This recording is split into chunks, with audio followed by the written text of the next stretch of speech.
2차 세계대전이 이제 얼마 남지 않았는데 전쟁은 치열해졌습니다. 그도 그럴 것이 전쟁이 이겨야 하잖아요. 전쟁은 어쨌든 이겨야 하잖아요. 이렇게 치열한 전투를 벌이고 있는데 영국에서도 정말 많은 분들이 나중에 2차 세계대전에 젊은이들이 참전하게 되었는데 한 가족이 4명의 아들을 전장에 보내게 된 가문이 하나 있습니다. 전쟁을 하다 보면 가장 힘든 부서가 어딜까요? 싸우는 분들이 힘들겠지만 정말 정작 힘든 부서는 전사자들을 통보하는 업무를 맡은 부서라고 합니다. 이분들은 어느 부대가 어느 전장에서 누가 죽었다고 전문이 오면 그걸 편지로 타이핑해 가지고 부모에게 이제 전사 통지서를 보내야 되는데 너무 기가 막히잖아요. 그런데 4아들을 보낸 짐에서 한 달 사이에 3명이 죽었습니다. 그래서 이 부서에서 갑자기 그 집으로 아들 3명의 전사 통지서를 보내야 되는데 얼마나 기가 막히겠습니까? 이 일이 국방부 장관까지 보고가 됐는데요. 장관이 긴급회의를 소집하고 그러면 살아있는 한 명은 어디 있냐고 찾아봐라고 명령을 내렸습니다. 알아보니까 제일 위험한 프랑스 전선 끝에 가 있는 거예요. 그래서 그 장관이 8명의 가장 최고의 특수부대를 8명을 차출해가지고 그 아이만이라도 살려 부모님께 보내라라는 명령을 하달하게 됩니다. 실화를 배경으로 한 이 영화의 제목은 나이언 일병 구하기라는 영화입니다. 여러분 화면을 한번 보시면 이 영화를 여러분은 기억하실 겁니다. 스티븐 스필버그라는 감독이 만든 영화인데 이렇게 뽑힌 특공대원들이 한 장 더 넘겨보면요, 이런 질문을 합니다. 대장에게. 아니 대장님, 일병 1명 구하자고 저희 같은 특수부대 8명이 희생을 해야 됩니까? 왜 그 1명을 살리려고 우리가 죽어야 됩니까? 이제 이런 질문을 하게 되죠. 하지만 군인들은 어떻습니까? 명령에 죽고 명령에 사는 사람들이라 명령을 하달받고 적진 기입수기 들어가게 되어서 그 적진 안에서 라이언 일병을 만나게 됩니다. 그래서 형들의 소식을 전하고 너를 어머님 품에 우리가 돌려보내려고 한다. 그러니까 라이언 일병이 뭐라고 했을까요? 따라갈까요? 따라가지 않을까요? 진짜 군인입니다. 안 따라갑니다. 내가 살기 위해서 떠나면 여기는 누가 지키고, 그리고 우리 부대원들은 어떻게 되고, 우리가 지키려고 포기하면 여기에 있는 마을 사람들은 다 죽는다. 나는 여기를 지킬 사명이 있다. 그래서 그 특공대원들도 같이 남아서 거기서 싸웁니다. 자, 마지막 특공대원 대장이 죽으면서 영화가 끝나는데 한번 1분 9초입니다. 한번 영상으로 보시죠. What, sir?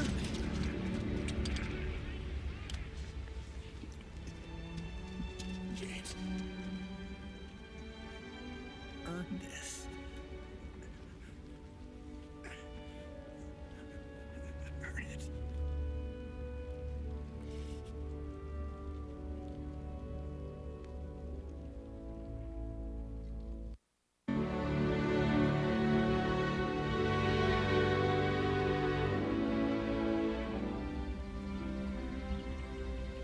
Every day, I think about what you said to me that day on the bridge. I've tried to live my life the best I could. I hope that was enough. I hope that at least in your eyes,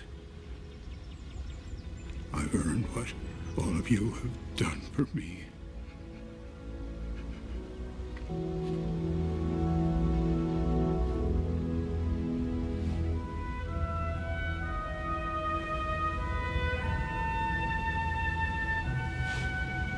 여기까지 보도록 하겠습니다. 네, 여러분 마음이 좀 찡하지 않습니까? 네, 헛되이 살지 마라. 잘 살아야 된다. 우리의 목까지. 저는 이 영화 마지막에 십자가 클로즈업 되잖아요. 꼭 예수님께서 우리에게 하신 말씀처럼 느껴졌어요.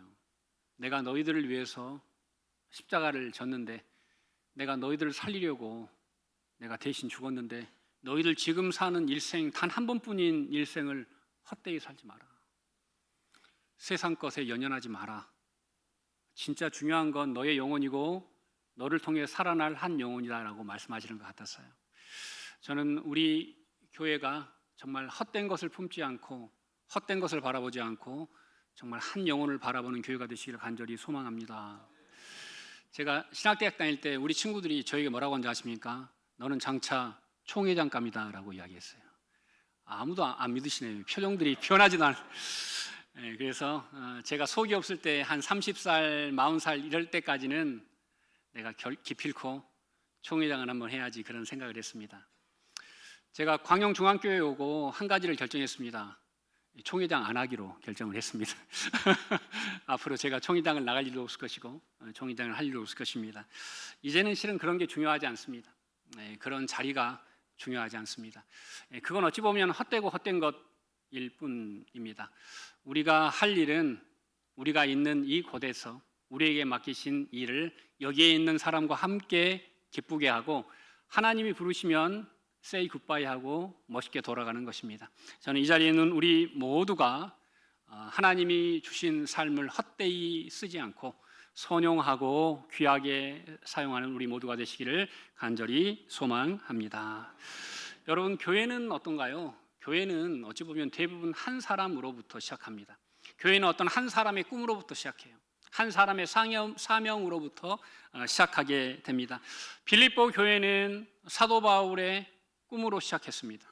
그리고 사도 바울을 돕는 한 사람을 만나게 되는데요. 어디에서 만날까요? 자, 사도행전 16장 12절과 13절에 보면 이런 말씀이 있죠. 자, 빌립보에서 이제 빌립보 교회가 태동하는데 빌립보는 마게도냐 지방의 어떤 도시입니까? 첫 성이다. 첫 성.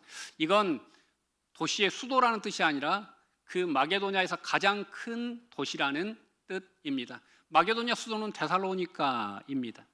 자, 빌립보는 그 지역에서 가장 큰, 우리나라로 하면 서울같이 화려하고 능력 있고 모든 게 다 집약되어 있는 그런 도시였습니다. 자, 그런데 이 도시의 정치적인 환경은 어디의 식민지입니까? 자유국가가 아니라 로마의 식민지였고요. 성경을 쭉 읽어보면 영적으로 보면은 귀신에 붙들려 사는 사람들이 가득한 고을이었다는 것을 우리가 볼 수 있습니다. 바울은 이곳에서 예배할 장소를 찾았지만 기도할 곳이 있어요, 없어요? 없어요. 성 안에 없어요. 그래서 어디로 나갑니까? 문 밖, 성문 밖으로 나갑니다. 여러분, 예전에 우리가 한양에 사대문이 있었잖아요. 동서남북에 사대문이 있었는데 대부분 그랬어요. 사대문 안에 한번 살아보면 좋겠다. 지금도 서울에 가면 목사님들이 그런 말 해요. 나는 사대문 안에서 목회한다고. 지금도 그런 말 할 정도니까. 그런데 여러분, 성 밖에 사는 사람들은 주로 어떤 사람들이에요? 주로 가난하고 핍절한 사람들이 성 밖에 삽니다. 오늘 빌립보 성 안에는 정말 능력 있고 화려한 집들과 화려한 왕궁도 있고 다 있겠지만 성문 밖에는 조그만 강이 흘러가는데요. 그곳에 하나님을 경외하는 사람들이 모여서 기도하는 곳이었습니다. 자, 14절 우리 함께 봉독하도록 하겠습니다. 두아디라 시에 있는 자색 옷감 장사로서 하나님을 섬기는 누디아라 하는 한 여자가 말을 듣고 있을 때 주께서 그 마음을 열어 바울의 말을 따르게 하신지라. 빌립보 교회의 첫 성도, 개척 첫 멤버가 오늘 본문에 나오는데요. 이름이 누굽니까? 루디아입니다. 루디아인데 이 사람을 성경은 두 가지로 소개합니다. 첫 번째, 이 사람이 직업이 나오는데요. 자색 옷감 장사입니다. 여러분, 옷 장사하면 별로 이렇게 감이 좀 안 오시죠? 저희 아버님이 70년대에 이쪽 전남 지역에 비단 총판을 하셨대요. 돈을 그냥 긁으셨다고 합니다. 그런데 여러분, 이 자색 옷감 장사는요, 이 자색 옷은 누가 입냐면 황제 그리고 귀족 노예할 패밀리만 입는데 그 당시에 자색 옷 한 벌이 지금으로 가치를 매기면 1억 5천만 원이요. 한 벌이 얼마라고요? 1억 5천. 그러니까 여러분, 이분은 대기업 총수예요. 대기업 총수, 여자 CEO라는 거죠. 자, 그런데 옆에 또 하나가 있는데요. 하나님을 어떻게 하는? 섬기는. 그래서 이 두 가지가 딱 동시에 나와요. 이 사람은 돈을 섬기는 사람이 아니라 누구를 섬기는 사람이다? 하나님을 섬기는 사람이다. 돈이 있고 돈을 쓸 줄 알고 돈을 굴릴 줄 아는 사람인데 이 사람은 돈을 섬기는 사람이 아니라 하나님을 섬기는 사람이라고 성경이 하나님을 섬기는 루디아 앞에 하나님을 섬기는 이 앞에 와 있어요. 그래서 여러분, 우리 모두도 마찬가지예요. 우리 모두는 무언가를 섬깁니다. 아니라고요? 아니요. 한번 자세히 생각해 보세요. 내가 예배하고 내가 경배하고 내가 조아리고 내가 모든 걸 걸고 있는 게 섬기는 거예요. 없는 사람이 없어요. 하지만 오늘 본문의 루디아는 그 영적으로 타락하고 정치적으로는 혼탁하고 그리고 많은 사람들이 살기 위해서 모든 것을 걸고 살아가는 그때 누구를 섬겼다고요? 하나님을 섬겼어요. 그 하나님을 섬기는 한 사람이 시작한 교회가 바로 어떤 교회라고요? 빌립보 교회인 줄로 믿습니다. 제가 여기서 목회한다 그러니까요, 저희 친구들 중에 건달이 있어요. 지금까지 건달하면 그 사람은 어떤 사람일까요? 건달의 대빵이죠. 아주 대단한 친구가 하나 있는데 그 친구 하는 말이, 성현아, 내가 아주 오래전에 20대 중후반에 가끔 접대를 이쪽 가서 받았대. 이쪽에 카바레하고 룸살롱이 그렇게 많았대요. 그랬나요? 예, 아주 광영동 들어오면 화려한 불빛 네온사인이 아주 화려했다고 합니다.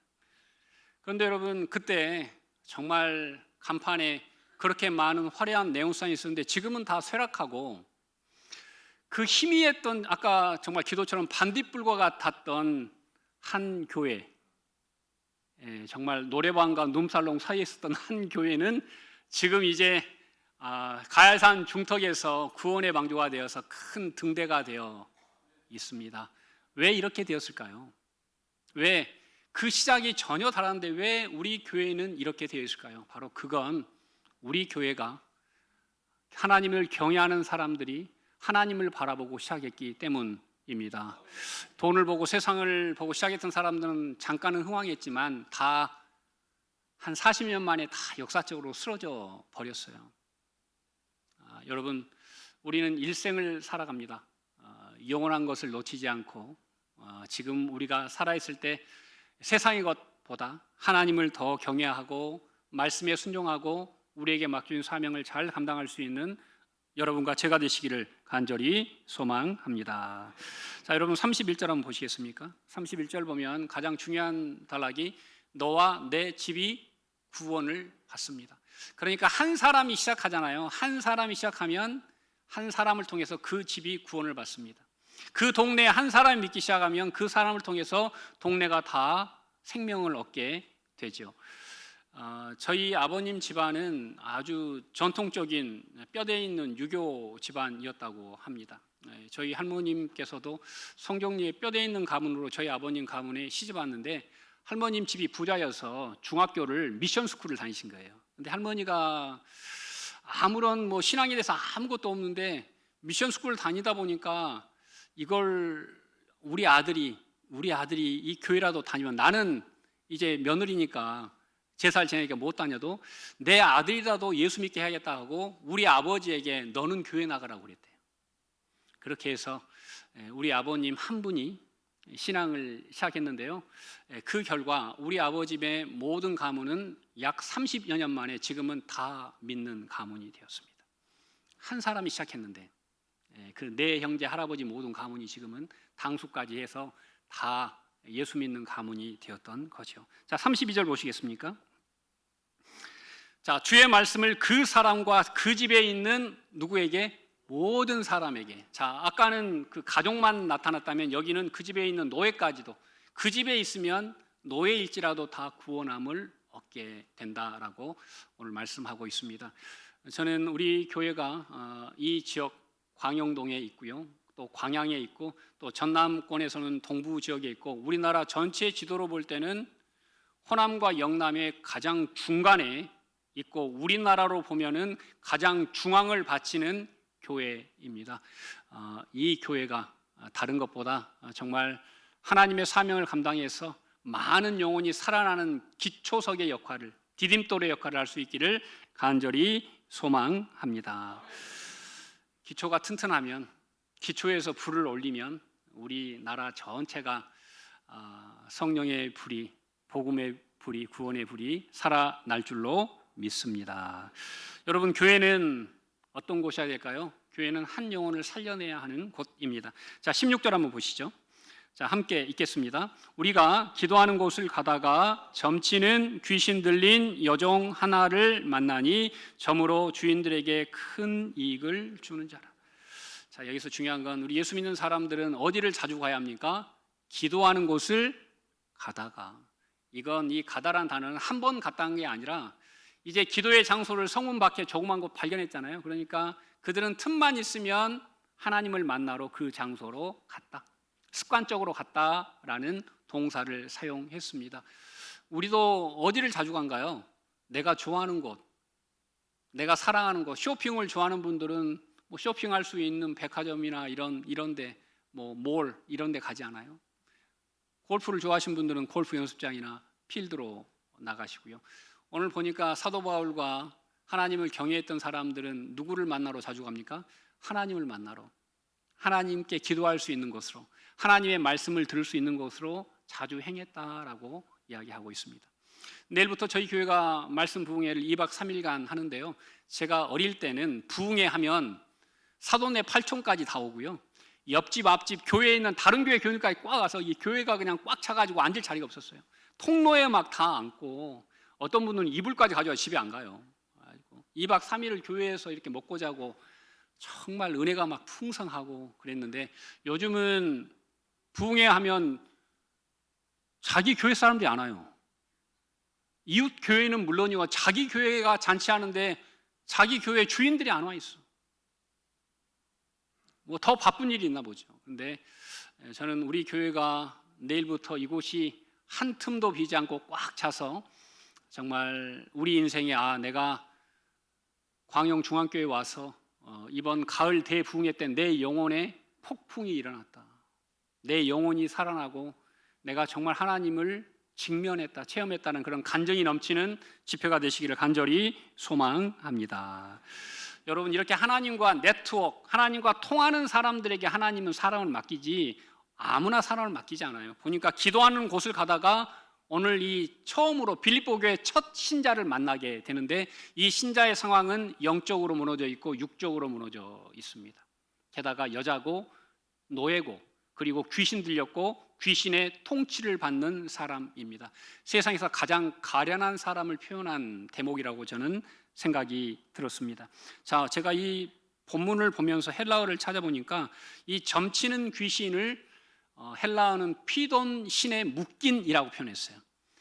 그런데 우리나라에서 이 성경을 번역할 때 피돈 신이라고 하면 우리가 알아들어요?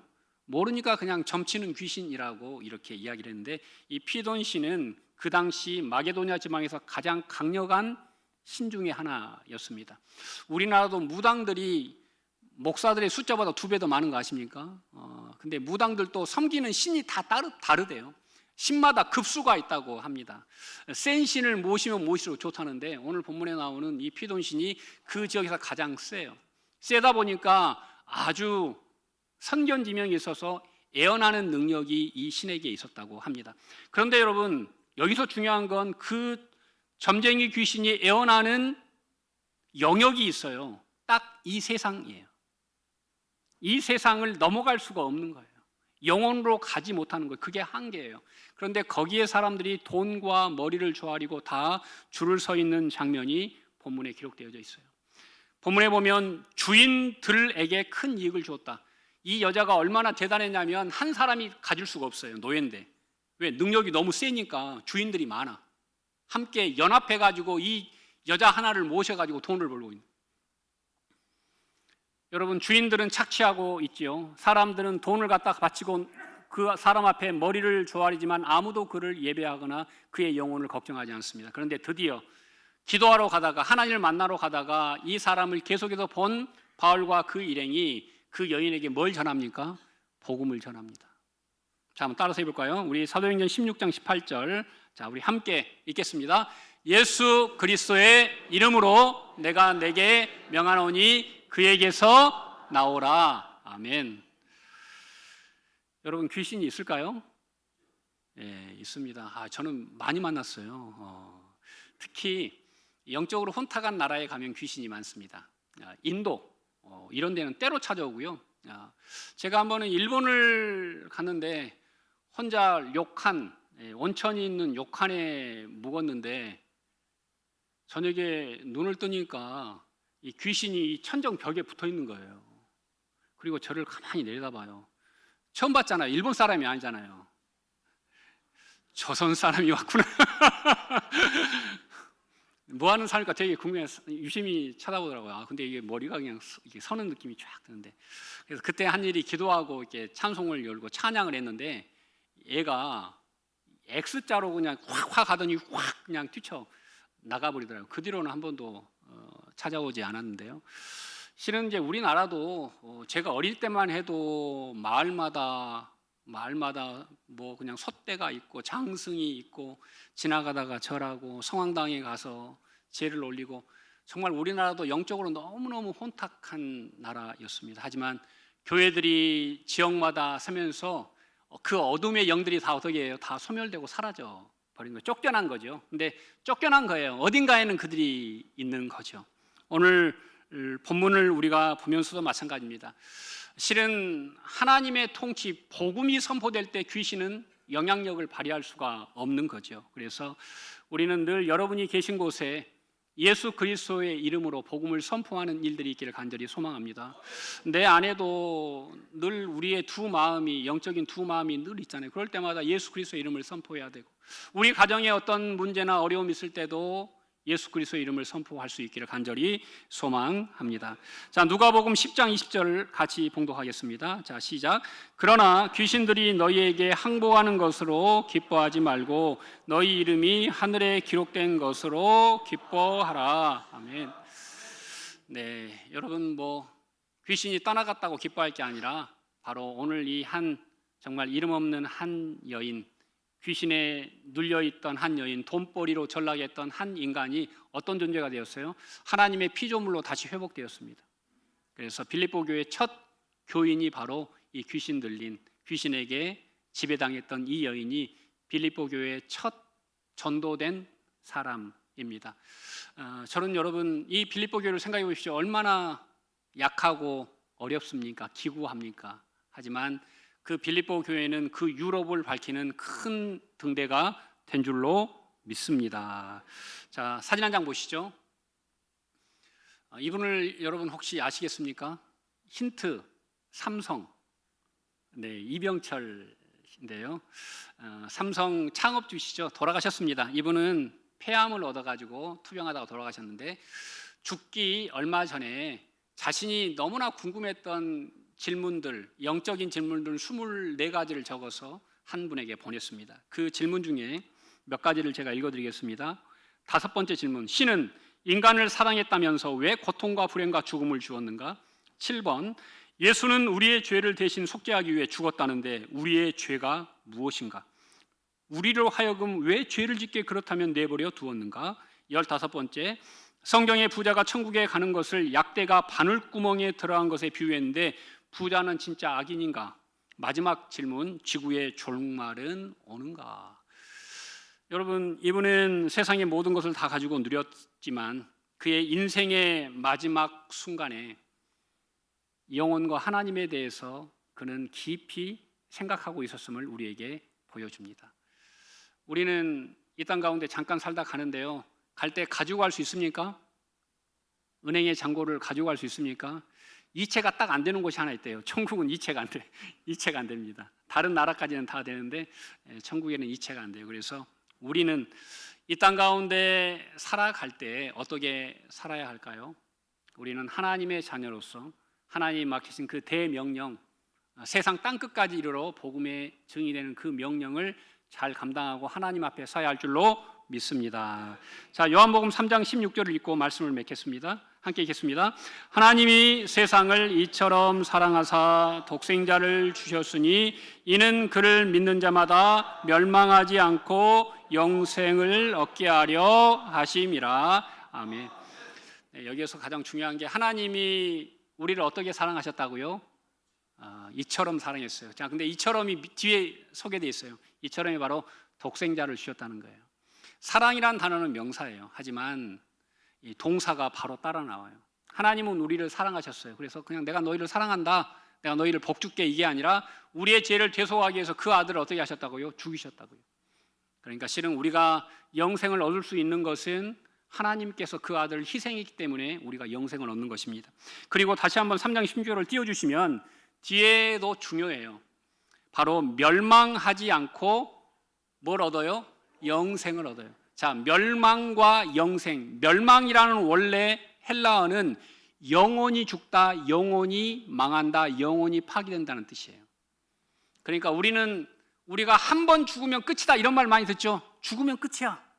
그런데 이 원래 이 죽음이라는 멸망이라는 단어는 한 번 죽는 게 아니라 우리가 인지하는 순간 계속해서 파괴되고 죽는 과정을 반복하는 거예요. 반대로 영생은 뭡니까? 계속해서 소송하는 삶을 말하는 거예요. 그래서 멸망과 영생 사이에 누가 계십니까? 예수 그리스도가 계시는 거예요. 저는 우리 교회에 예수 그리스도가 늘 함께하는 교회가 되기를 바랍니다.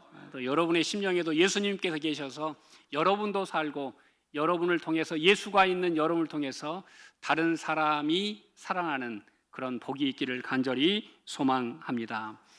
성경에 보면은 족보가 두 가지로 기록돼요. 마태복음에는 어떻게 낳고 그리고 여러분 누가복음에는 그 위는 이렇게 나와요. 낳고는 생명적인 우리의 육체적인 생명을 뜻하고요. 그 위로는 영원한 생명의 근원이 어디인가를 밝히는 족보입니다. 여러분 아담과 하와를 지으신 분이 누구십니까? 하나님이시죠. 그래서 생명의 주인이 하나님이세요. 그래서 누가복음의 족보는 위로 올라가서 끝내 생명의 주인이 하나님이시라는 것을 우리에게 보여주는 족보입니다. 사람이 1000명이 있어도 죽어 있으면 생명을 못 낳고요. 단 한 명이 있어도 살아있는 사람이 생명을 낳게 되는 것과 마찬가지입니다. 영원한 생명을 우리가 얻기 위해서는 영원한 생명을 가진 사람이 필요해요. 그래서 우리가 예수를 믿어야 되는 것입니다. 여러분 오늘 하나님께서 우리를 이 자리에 초대하셨음을 믿으시길 바랍니다. 여러분을 전도하신 분은 그냥 하나님이 쓰시는 도구이고요. 실상 여러분의 영혼을 기다리셨던 분은 우리 하나님이신 줄로 믿습니다. 앞으로 우리 교회가 역사를 지속해 가면서 진정한 기쁨을 누리는, 영혼을 찾는 기쁨을 누리는, 그리고 우리가 영혼을 얻어서 하나님 앞에서 참된 기쁨이 되는 복된 삶이 되시기를 간절히 축원드립니다. 기도하시겠습니다. 사랑과 은혜가 충만하신 하나님 감사합니다. 하나님이 세상을 이처럼 사랑하셔서 말로만 끝내지 않으시고 독생자를 아끼지 않으시고 주시어 우리를 대신하여 죄를 대속하시고 십자가를 지심으로 우리가 영생을 얻게 되었음을 감사합니다. 우리에게 생명이 필요하오니 이 생명의 근원 되신 하나님을, 주님을, 성령을 모시고 살아가는 교회, 성령을 통해서 역사하는 교회, 한 영혼을 살리는 그 교회 되게 하여 주시옵소서. 예수님 이름으로 간절히 기도드립니다.